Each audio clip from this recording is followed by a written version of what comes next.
este momento de ledicia, que é o final dun camiño de máis de ano e medio de preparar esta candidatura que hoxe pois acadou ou refrendou o resultado do pasado mércores día 6 de que esta universidade quere un cambio, non?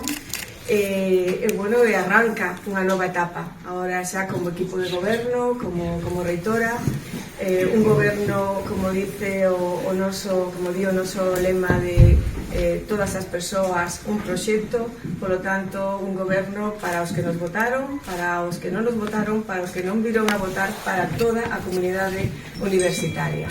E arrancamos a traballar con enerxía e forza xa desde a semana que ven, ¿no? Preparándonos para ese relevo do equipo de goberno. ¡Vamos!